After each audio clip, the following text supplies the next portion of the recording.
Эрхэм үзэгчдээ хөтөлбөр дараагийн зочинтой ярилцахаар үргэлжилж байна. Улсын их хурлын гишүүн Үүрийн Туяаг бид урлаа. Сайхан зочж байна уу та? Сайхан зочж байна. Маш завгүй яваад байгааг харлаа. За хоёлаа ярилцлага яг одоо улсын их хурлд өргөн баригдсан засгийн газрын санаачлагтай энэ хуулийн төслүүд дээр таахалж байгаа. Зарим хуулийн төслүүдийг яриа. Төрийн өмчт бол орон нутгийн өмчт компаниудын засаглалын ил тод байдал энийг сайжруулах тухай нэг хуулийн төсөл орж ирсэн.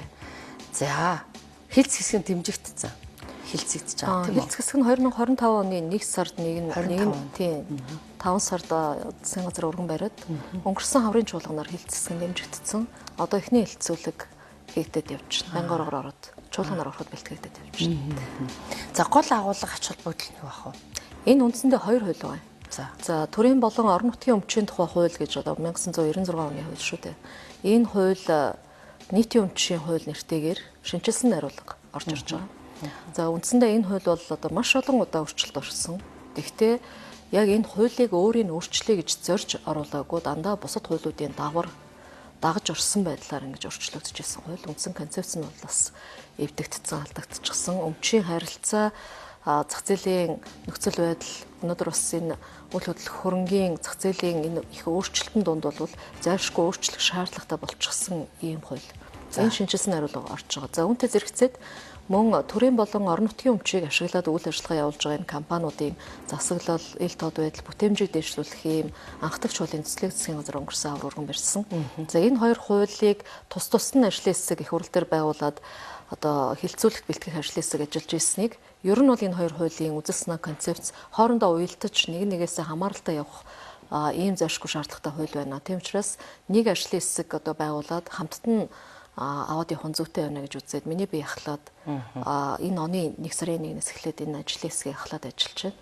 За одоо хоёр дэд даргатай манай ажлын хэсэг сайн зураг гишүүний хувьд бол одоо энэ төрийн өмчт компани хууль дээр ажиллаж байна. Номжим гишүүн нийтийн өмчийн хуулийг халж байгаа. Манай бас парламентын урдаа өрдөг хоёр хуульч энэ хоёр хуульч шодог гишүүд маань энэ хуулийн техникийн ажлын хэсгүүдийг хариуцаад ингээд бид ажиллаж байна. Одоо бол бид хаврын чуулгандаа багтаагаад төрийн болон орон нутгийн өмчт компани энэ засаглал ил тод байдлыг сайжруулах гэдэг нэртэй орж ирсэн. Үндсэндээ энэ компани хуулийг бол хаврын чуулгандаа багтаагаа баталчих гэсэн юм бодлоготой явж байгаа. За ер нь бол бид нэр одоо компани тухай хуулиар энэ төрийн өмчийн одоо орон нутгийн өмчийг, төрийн өмчийг ашиглаж байгаа энэ компани засаглалын асуудлыг авч явах юм уу? Эсвэл төрийн болон орон нутгийн өмчийн хуулиар авч явах юм уу гэдэг ингээд ялгаатай ойлголтууд яваад байгаа. Өнөөдөр бид нар одоо жишээлбэл төрийн өмчт үйлдвэрийн газар гэдэг хуулинд хааж байхгүй нэршилтэй олон стратеги ач холбогдолтой уул уурхай компаниудаа ингээд нэрлэлчихсэн явж байгаа. Өөрөөр хэлбэл энэ засаглалын хувьд оновчтой биш, тодорхой биш байгаа нь компани засаглал яг одоо олон улсынхаа зарчмын дагуу хөгжөхөд маш хүндрэлтэй. Нөгөө талдаа өмчийн үндсэн асуудлыг шийдэж энэ өмчийг ашиглаж явах компани засаглал яаж ил тод байх ёстой юм бэ? Тухайлбал тузын гишүүд нь хараат бус байх ёстой. Улс төрийн ямар нэгэн томилгоо хийгддэггүй байх ёстой. Төрийн өмчт компаниуд засаглалын хувьд үйл ажиллагааныхаа чиглэлээр яг ашигын төлөө ажиллах нь ямар зорилготой ажиллах юм? Нийтийн зорилттой, нийтийн сайн сайхны нийтийн үйлчилгээний зорилттой ажиллах одоо энэ төр орон нутгийн өмчийг ашиглаж байгаа компаниуд яаж явах ёстой гэдэг дээр нэлээд тийм зарчмын шинжтэй өөрчлөлтүүдийг, реформ шинжтэй өөрчлөлтүүдийг оруулж ирж байгаа шинэ анхдагч хууль гэдгээр бол онцлог байна. Нөгөө талаас олон нийтийн хүлээлт юун дээр байгаад байна гэхээр засаглалын ил тод байдлыг төрөлөө анхаарад байна. Яа тэгэхээр хичнээн их бэд томилогдол, хичнээн ашигтай ажиллауллаа, ингэж сайжрууллаа, шинжилүүллээ гэсний хэсэг хугацааны дараа л том мөнгөнд үнэтэй авилга тийм үү санхүүгийн луурт холбоотой асуудлууд сонсогдоод байдаг болохоор төрийн өмчөд бас итгэх итгэл буураад байна. Тийм үү. Нэр бүхий компаниуд дээр ер нь төр бизнестэй ингээд яг компани засаглалын хувьд бол ижлэхэн байдлаар өрсөлдөд байна гэдэг асуудал ч гэсэн яригддаг. Тэгэхээр яг энэ хуулийн дээр энэ засаглалын асуудлыг яаж сайжруулах юм бэ? Ямар өмчийг ашиглаж ямар үйл ажиллагаа явуулж байгаагаас хамаарат бид ашигын байх юм уу, ашигын бус байх юм уу гэдгийг авч үзэх хэрэгтэй байна. Одоо хэдэн хувийг төр яаж эзэмшиж байгаагаас хамаарат төрийн өмчт байх юм уу, төрийн өмчийн байх юм уу, төрийн өмчийн оролцоотой байх юм уу, давмгаалсан байх юм уу гэдгийг гаргаж өгье гэдэг үндсэн концепцууд явж байгаа. Дээр нь засаглалын хувьд энэ төрийн өмчт компаниудыг орон нутгийн өмчт компаниудыг удирдах байгаа удирдлагыг улс төрийн оролцоогүй томилдог бол. Энд хувьцаа эзэмшигч нь засгийн газрын хэрэглэх газар юм уу одоо аль нэг яам байлаа гэд тэнд шууд хүн томилдгүй. Энэ бол зах зээлийн зарчмаараа, сонгон шалгаруулалтын зарчмаараа явдаг болдог. Төлөөлөл удирдах зөвлөлийн гишүүдийн үүрэг хариуцлагыг нэмэгдүүлээ. Өнөөдөр төлөөлөл удирдах зөвлөлийн тусынхын гишүүд нь хувьцаа эзэмшигчээс буюу засгийн газрын бүтцийн байгууллагаас үүрэг чиглэл авдаггүй байг. Үүрэг чиглэл өгдөг байдлыг зогсооё. Энэ компаниуд ашигтай ажиллаад ашигынхаа тодорхой хуваар ногдол ашгаа өгдөг. Дээр нь татвараа төлдөг, бүх төрлийн татвараа төлдөг. Энэ бизнесийн зарчмаараа төрийн өмчийг ашиглаж байгаа тэр үр ашгаа төрд өгдөг байгээ. Бусад зарчмаараа нөгөө үйл ажиллагаагаа явуулах бизнесийн зарчмаар хөгжих энэ боломжийг олгоё. Дээр нь хувийн хөвшил хийх боломжтой үйл ажиллагаан дээр төр өрсөлдөж оролцдоггүй байя. Хувийн хөвшлээ дэмжих бодлого барья. Зайлшгүй төр оролцох шаардлагагүй салбаруудыг чөлөөлж өгье гэдэг үндсэн концепц болоод энэ агуулгадж байгаа гэж ойлгож байна. Томоохон аж ахуйн нэгжүүд дээр энэ бэлээ болох уу, жишээлбэл Эрдэнэ төлөвлөр ч юм уу таныг сайн мэддэг болохоор нь таны сонгогдсон төргийн асуудал яриад байгаа. Энэ дээр энэ хуулийн дээр дахиж өөрчлөлт асуудал ярихдаггүй бах тийм үү? Мэдээж одоо төрийн эмчит компани засаглал ил тод байдлыг сайжруулъя гэвэл Эрдэнэ төлөвлөрийн менежмент удирдлагын багийг шудраг өрсөлдөөний зарчмаар тавьдаг. Мэргэжлийн баг гэж удирдах боломжийг олгодог. Энэ баг удирдах байгаа багийн одоо гүйцэтгэх удирдлагын хувьд нөгөө талдаа яг энэ удирдлагын багт гүйцэтгэх удирдлагт хяналт тавьж ажиллаж байгаа төлөөлөл удирдах зөвлөлийг мөн зарчмын дагуу сонгодог. Тэд нар үүрэг хариуцлагаа хүлээлдэг. Гаргасан шийдвэртээ үүрэг хариуцлага хүлээдэг. Ийм зарчмыг л бид нар хүсэж байгаа. Төлөөлөл удирдах зөвлөлчдэр, гүйцэтгэх удирдлагын төвшинчдэр шашаатандаа гаргасан шийдвэрийнхаа өмнө үүрэг хариуцлага хүлээдэг. Дээр нь ашигтай ажиллуулж үр дүнгээр нь тухайн менежментийн багийг урамшуулын тооцдог. Хэрвээ үр ашиггүй ажиллах юм бол түүн дээр нь хариуцлага тооцдог. Ийм системтэй явахгүй бол өнөөдөр үйл ажиллагаа нь үр дүнгүй ашиггүй ажиллаж байгаа хэрнээ одоо урамшуул авдаг төрөмчт компаниуд байна гэл асуудлууд бол нэлээдгүй яригдчихэж шүү дээ. Тэгэхээр энэ зах зээлийн зарчимд нь оруулж явуулах л ёстой. Үнэхээр сайн ажиллаж байгаа менежментийн хувьцаа аваад явж байгаа газруудыг урамшуулж болохгүй гэдэг зүйл бас байж болохгүй. Улс төрийн томилгоог хоёр талаас нь харъя л да. Нэгдүгээр улс төрийн томилгоо гэж хэлэгдээд байгаа боловч нөгөө талаас нь өөр бизнесийн зарчмаар ихээр төрийн өмчт компанид хэрхэн томилгоо хийх вэ? Жишээлбэл ингэж явуулах хэрэгтэй. Нөгөө Эрдэнэс Монгол төр нэг удаа нэг нээлттэй сонгон шалгаруулалт хийсэн шиг байнга яг тэр зарчим руу орно гэсэн үг үү?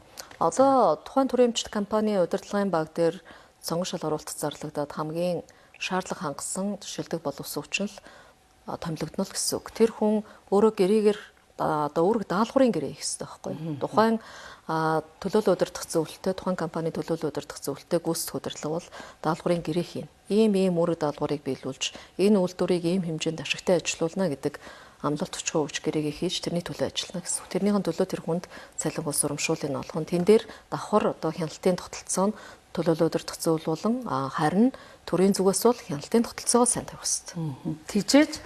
Тэгжээж үр ашиг нэмэгдэнэ. Төрийн өмчийг ашиглаж байгаа үр ашиг нэмэгдэнэ. Нөгөө талдаа яг энэ өмчийн хуультайгаа бас уялдаж байгаа юм л да. Энэ өмч хөрөнгийг одоо захиран зарцуулах эрх мэдэл буюу тухайн хөрөнгийг эдийн засгийн эргэлтэнд оруулах эрх мэдлийн хуулиараа хумчаад тэрийн засгийн газар тийм үү их хурлд авчаад тэгээ энэ өмчийг ашиглаад чи өөр ашигтай ажиллаж чадсангүй гэж одоо нөгөө шүдэртэй морийг ташуурдж байгаатай адилхан энэ дээр яг тодорхой жишээ байгаа. Тухайлх юм бол одоо бид нар за одоо орон нутгийн өмчт компаниудыг ярьж болно.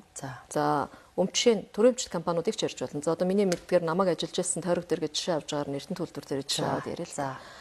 За хөрөнгийн хувьд бид нар одоо жишээлбэл өөрийн одоо ингээд зайлшгүй юу гэдгийг хэрэгцээгүй актлах, худалдан борлуулах шаардлагатай эсвэл техник технологийн хувьд тухайн тоног төхөөрөмж нь хэрэглэгдэхээ болцсон өөр аж ахуйн нэгжид зархаар болцсон хөрөнгийг зарахын тулд маш олон шат дамжуулгыг одоо дамждаг. Зүгээр нэг дуудлага худалдаагаар оруулаад зарчиж чаддгүй. Компани өөрийнх нь тийм хөрөнгө учраас тэр нь маш олон шат дамжуулах жишээлбэл дамжиж явдаг. Олгодог.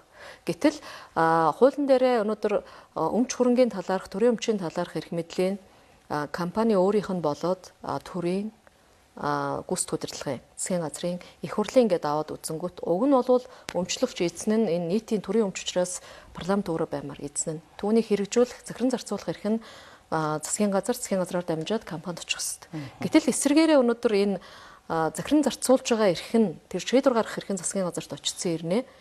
Их хурлд бол нөгөө тэр хяналт тавих эрх нь байдаггүй.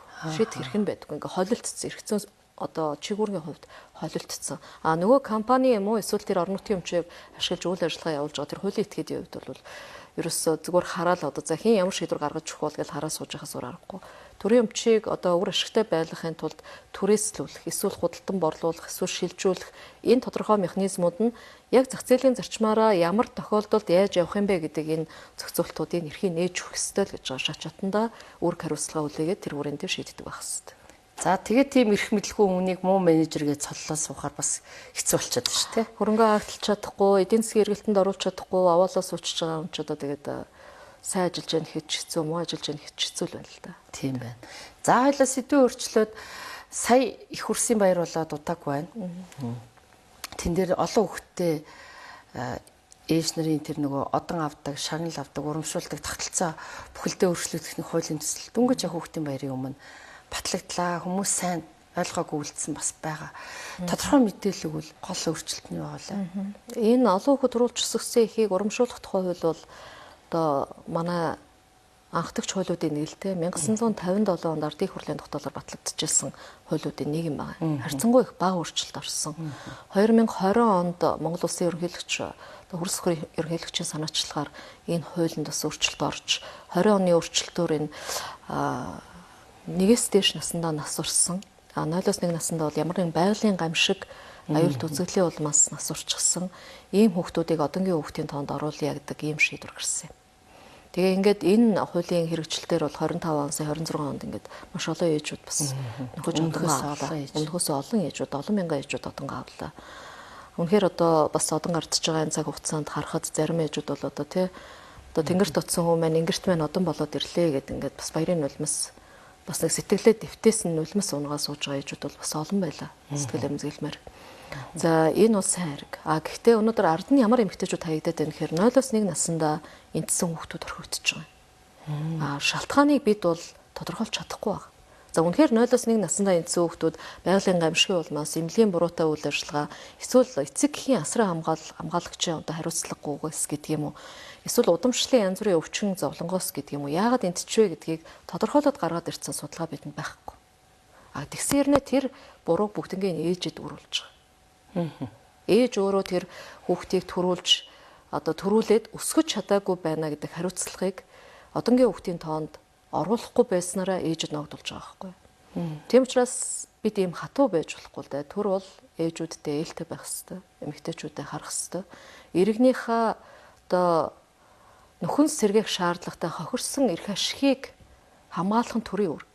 Тийм учраас төрийн түвшингийн хувьд эмэгтэй улсын хурлын гишүүний хувьд олон мянган ээжүүдийн надад хандаж гаргасан хүсэл санал байсан учраас энэ хуулийг өнгөрсөн жил санаачлаад хаврын чуулганаар хилцэгсгэн дэмжигдсэн. За бүтэн жил явж ийл сая бас энэ хаврын чуулганаар батлагдлаа. 0-1 наснда эндсэн ээжүүдийн хүүхдний эндсэн ээжүүд за одоо эх 27 оны 1 сарын 1-ээс эхлээд материалаа бүрдүүлж өгөөд одондоо хамрагдах боломж бүрдэж байгаа. Хэр олон ба? 2 дугаар зэргийн одон буюу анхудаа одоо авах ээжүүдийн тоо бол 27100 орчим ээж байна. За 2 дугаар зэргийн одонгоос 1 дугаар зэргийн одон руу шилжих өөрөөр хэлбэл 4-5 6 дахь хүүхдийн эндсэн ийм ээжүүд дээр бол 10134 гэсэн тоо гарч байна. Гэхдээ энэ бол өнгөрсөн оны хавар би одоо хуулийн хилцэгсийг оруулж авах үеийн судалгаа учраас энэс бас жоохон өөрчлөгдөж болно. Үндсэндээ 37 мянган ээжийн асуудал энэ хуулиар шийдэгдэж байгаа. Тэгээ ээж өөрөө гол нь хүсэлтэд гаргаж өгөх ёстой. Энгийн бид хэдэд анзаарахгүй байгаа мөртлөө яг тухайн ээжд бол үнэхээр бас ач холбогдолтой ч юм уу. Нэг тийм яг сэтгэлийн твтээс нь л энэ төрлийн шийдвэр болох нь тийм үү? Яг нь ээжүүд бол эмзэг энэ бол бас сэтгэлд маш эмзэг юм сэдв учраас авах хүсэлтэй нэг нь байдаг. За авах хүсэлгүй хүмүүс ч бас байдаг. Тэгээ тэр бол нөгөө ээж өөрийнх нь хүсэл зоригоос өөрийнх нь одоо өргөдлийг үнсэлж олгох хэрэгтэй учраас одоо хүсэлтэд гаргасан ээжүүд авах боломж нь бүрдэж байгаа. За ер нь олон улсын судалгааг бид нар бас нэлээдгүй авч үзсэн 0-5 наснда эндж байгаа хүүхдүүдийн нэг 25 орчим хувь нь одоо асран хамгаалагчийн буюу ээжийн буруугаас болж энд тийм байна гэдэг олон улсын судалгаа байгаа. Манай Монгол улсад бол одоо тийм судалгаа хараханд алга байна.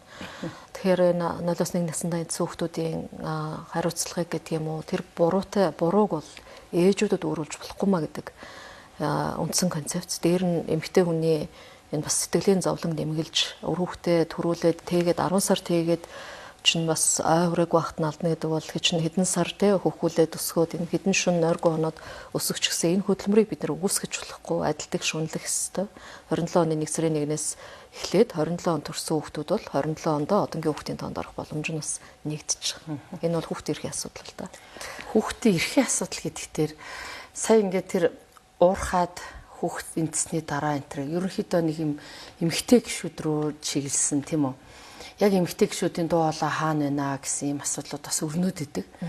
Тэгэхээр би бас таныг эмгтэй гişүүний хувьд бол дээрэс нь хүний эрхийн комисс ийм хүчтэй шүүмжилд орж байгаа энэ цаг үед анхаарал татж байгаа үед яг энэ хүүхдийн эрх гэдэг юмыг тусгаалж аваад энэ хүний эрхийн түгээмэл тунхаглаас гадна хууль эрх зүйд тусгах тал дээр энэ хууль гаргана гэдэг бол нэг сенсацийн дараа маш хурдан хийдэг юм биш учраас тосоо судалгаа явдаг бах тийм үү. Хилцүүлгүүд өрнөн. Яг одоо ингээд анхаарлын төвд ороод барьж авч байгаа хуулийн төсөл асуудлууд юу вэ таад? Өнөөдөр хүүхдийн эрхийн асуудлыг бол маш одоо үнэхээр огцом хүндхөөсөр аргагүй олон нийгэмд олон асуудлууд үүсч шалтгаан нөхцлүүд яригдлаа. Би бол одоо үнэхээр харамсалтай байгаа. За мэрэгжлийн хяналтын салбарыг би бол одоо татан болгох ёсгүй байсан гэж боддог хүн. Яг гэвэл уул уурхай салбар энэ хөдөлмөрийн аюулгүй байдал эрүүл ахуй стандартын шаардлагыг хангуулахын төлөө ажиллаж исэн энэ олон хяналтын ажлууд хаягдсны нэг харгаа бол энэ байх. Би өөрөө уул уурхай салбарт бас олон жил ажилласан хүний хувьд яг ч уул уурхайн тэр бүс рүү өөрөө хүүхэд орох боломж байх ёсгүй шүү дээ. Энэ бол хөдөлмөрийн аюулгүй байдал зөрчигдсөн энэ том нэн тэргүүний асуудал. Нөгөө талдаа тухайн уурхай өөрөө хүүхэд гэлтгүү том хүнд ч гэсэн тэр ажиллаж байгаа хүмүүстэй орчин нөхцөл нь аюулгүй ээлтэй байж ажиллах хэрэгтэй. Хэрвээ тэр уурхай эрсдэлтэй бол тэр үйл ажиллагаа явуулахыг зогсоох хэрэгтэй. Тэгтэл яагаад тийм өндөр эрсдэлтэй нөхцөлд өнөөдрийн хүртэл ажиллаж ирсэн бэ гэдэг бол бид түрх тавих хэрэгтэй хяналтаа тавьж чадахгүй. Нүд чих хүрэхгүй байна л гэдэг нь харагдаж байгаа байхгүй. Эргээд энэ хяналтын тогтолцоогоос сэргиэх гэдэг яваад байна те. Одоо олон жил энэ мэрэгжлийн хяналтын салбарыг бол үндсэндээ ингээд 10 жилийн хугацаанд бас нэг өөрийн тодорхой байр суурь хяналтын арга механизм үйл ажиллагааны чиглэл голдролтой орцсон энэ цаг хугацаанд нэг сенсацаар би үгээ ичүүл гэж боддгийн. Тэгээ өнөөдөр магадгүй тэр авилга хэл хавхуулт холбогдсон хяналтын нэрийг барьж мэрэгжлийн хяналтын байгууллагын нэрийг барьж одоо асуудал үүсгэж байгаа нөхдүүдэд хариуцлага тооцох тэрийг цэвэрлэх ёстой болохоос системээр нь унтраах ёсгүй байсан байх болов уу гэж бодож байна л да. Бид нэр жишээлбэл галийн байгууллага дээр олон асуудал илэрлээ. Галийн байсагч нар дээр хариуцлагын асуудал ярьж гин гэдээ ярьдаг болохоос галиа татан буулгадаг үсттэй. Яг үнтэй л адилхан шүү дээ. Тэгээд энэ одоо бол бид нар энэ стандарт гэдэг ямиг л Монгол улс үнэхээр мөрдөж ажиллахгүй бол ямар нэгэн зүйл дээр бид нар стандарт мөрдөхгүй байгаагаас л энэ олон одоо асуудлын хохирогч нь хүүхдүүд болж байгаа байхгүй юу. Хинч тэнд босоод тэмцээж жагсаад цуглаад явж чадахгүй байгаа. Тэр дуу хоолойгоо хүргэж чадахгүй байгаа хүүхдүүд л хамгийн их хохирогч болж байна л та. Тэгээд эмэгтэй гişүүдийн энэ дээр дуурсангүй гэж хэлдэг нь би бол нэг буруутаад байдгүй маа. Тэргүй эмэгтэй хаа хүлээлт байна гэсэн хүлээлт байна л гэсэн үг. Бид энэ дээр илүү анхаарах нь ээж хүний хувьд анхаарч гэсэн. Тэгээд их хурлын гişүүд бол хэцүү орчныг л ярихаас биш газар болгоо очиод нөхөөлний бүглөө явах боломжгүй. Мэдээж тий их хурлын гишүүний хийх ёстой ажил гэж байна. Засгийн газар тэр дотроо орон нутгийн засаг захиргаа нутаг дэвсгэрийн нэг чи хийх ёстой ажил гэж байна. Шашаатандаа бид нар хариуцлагын асуудлыг л ярих хэрэгтэй. Хяналтын байгууллагыг иргэн сэргиэх асуудал яригадаад бэлтгэл ажлууд явагдаад байгаа юм шиг байна тийм үү.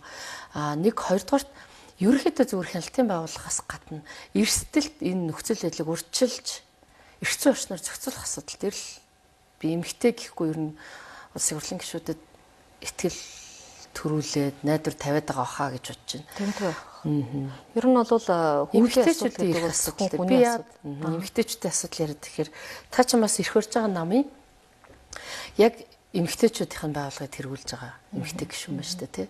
Тэгэхээр жишээлбэл эмгтээчүүдийн асуудлыг ч гэсэн ингээл нэг жоохон март өгч ирэхээр ярьж байгаад унтраадаг байхгүй тулд танай байгууллага яг тийм үү системтэй ямар ажил хийж байгаа хоёлаа ярил үзэгчдэд мэдээлэл өгөл. Таны зөвлөлтөө би одоо Монгол Ардын намын дэргэдэх социал-демократ Монголын эмэгтэйчүүдийн холбооны ерөнхийлөгчөөр сонгогдоод үндсэндээ 3 сар шинэ баг бүрэлдэхүүнээр ингээд ажиллаад явж байна.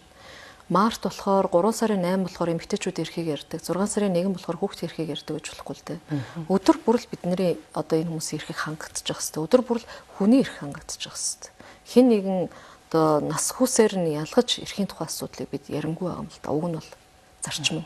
Бид тэгж чадахгүй аль нэгэн зүйл нь доголдоод байгаа учраас тэр хаягдаад байгаа салбараа л одоо эрхийн өдөр гаргаж байгаад л авч үзэх гээд байна. Гэхдээ тэрийг бид нэр зүгээр нэг баяр болгоод цэхэр жимс цэцэг навчаар баярлдаг өдөр биш.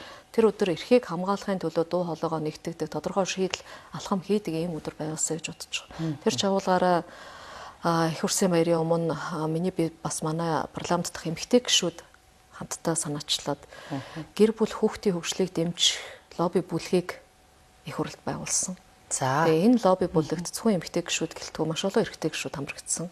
Тэгээ энэ хаврын чуулган болоод намрын чуулганаар гэр бүлийн асуудлыг, хүүхдийн асуудлыг, энэ хөгжлийн гэр бүлийн хөгжил, хүүхдийн хөгжлийн асуудлыг ярьсан олон хууль эрх зүйн зохицуултууд одоо орж хэлцэгдэх ёстой. За тухайлбал бол за хүүхдийн хөгжлийг дэмжих хууль манай дорнодоо сонгогдсон Бадамсран гишүүн санаачилсан хүүхдийн хөгжлийг дэмжих тухай хууль өргөн баригдсан одоо хэлцэгдэх гэж байна. Бид хүүхэд хамгааллын тухай асуудал яриад байгаас биш хүүхдийг хөгжүүлэх тухай асуудлыг ерөөсөө орхигдуулчихжээ. Хамгаал гэхээр хүчирхээлд өртсөн хүүхдийн асуудал. Өнөөдөр байгаа энэ бидний орчин өөрөө хүүхдийг хүчирхээлээд байна гэдэг нь харагдаж байна шүү дээ. Эрүүл аюулгүй орчинд амьдрах эрхийг хангаж өгч чадахгүй байна. Гэтэл бидний хамгааллын тухай асуудал дээр зөвхөн гэр бүлийн хүчирхээлэлд юм уу хин нэгэн хүний үйлдэлийн хүчирхээлд орж байгаа асуудлыг ярьж байгаа болохоос биш орчны хүчирхээллийн нөхцөл байдлын тухай асуудлыг огт ярихгүй хаягдаад байна. Тэм учраас энэ асуудлыг оруулж байгаагаараа хүүхдүүдийн ирээдүг илүү баталгаатай болгож байгаагаар Бадамсран гишүүний хуулийг бол би дэмжиж байгаа. Энд дэр хамтарч ажиллаж байгаа.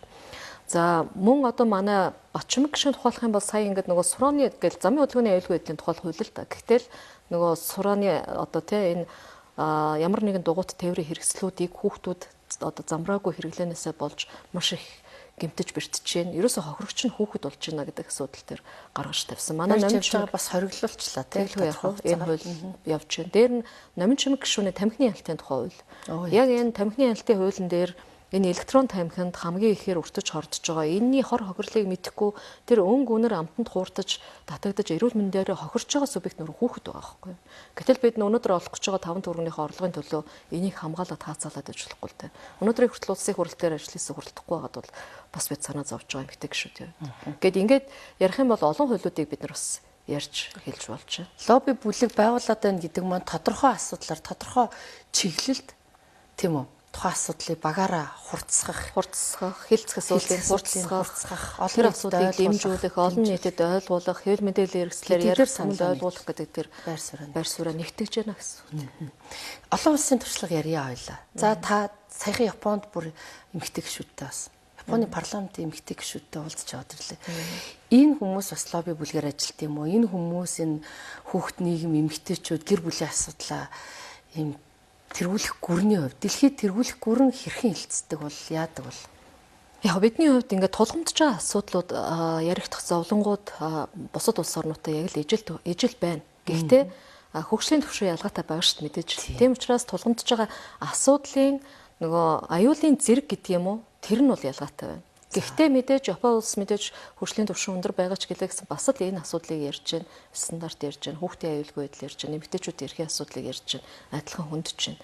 Социал-демократ Монголын эмэгтэйчүүдийн холбоо гадаад хамтын ажиллагаагаа өргөжүүлж за эмэгтэйчүүдийг одоо бэлдэх, эмэгтэйчүүдийг шийдвэр гаргах төвшөнд бэлтгэгдсэн эмэгтэйчүүдээ ил гаргаж тэдний оролцоог энэ нийгмийн үйл ажиллагаанд нэмэгдүүлэх зорилгоор энэ Монгол Ардын намын дарга учрлын одоо 31-р их хурал дээр санаачлага болгож оруулсан эмэгтэйчүүдийн академи байгуулах ажлыг хийх зорилгоор энэ гадаад хамтын ажиллагаагаа хэрэг өргөжүүлж байгаа. За энэний хүрээнд бид бүгд найрамд Хятад ард улсын бүх хэдэн эмэгтэйчүүдийн байгууллагатай хамтын ажиллагааны санамж жижиг байгуулад хамтарч ажиллах төлөвлөгөө гаргаа явж байна. Хятадд муу ялгаагүй эмэгтэйчүүд хүүхдийн асуудлууд хөндөгдөж байна уу? Мөн л хөндөгдөж байна. Энд эмэгтэй гишүүд анхаарах ёстой гэдэг ийм хүсэл эрмэлзэл тэнд бас байна. Гэхдээ харьцангуй тэнд бол эдийн засгийн агуулгаар нь санхүүгийн чадвараар нь дэмжиж чадчихна. Асуудлыг шийдэж чадчихна. Зохион байгуулалтын хувьд нэгдэж чадчихна. За мөн Японд бид нар сая либерал орчилсан намын эмэгтэйчүүдийн байгууллагатай хамтын ажиллагаа байгуулах алхмыг эхлүүлээд за эмэгтэй гишүүдийн бас арга хэмжээ зохион байгуулад хоёр улсын эмэгтэй парламентын гишүүдийн бас уулзалтыг зохион байгуулад тэнд либерал орчилсан намын хувьд эрх барьж байгаа намын хувьд эмэгтэйчүүд нь бодлогоо яаж одоо шийдвэр гаргах төвшөнд тусгадаг. Бид нар өнөөдөр Монгол Ардын нам эрх барьж байгаа нам тэгвэл эрх барьж байгаа намын эмэгтэйчүүдийн байгууллага нийгэм тулгамдж байгаа энэ хүүхэд эмэгтэйчүүдэд тулгамдж байгаа асуудлуудыг төр засгийн бодлого болгон шийдвэрлэхийн тулд яаж гүр болж ажиллах ёстой. Энэ дээр хоёр улсын эмэгтэйчүүд хамтарч яаж ажиллах боломж байна.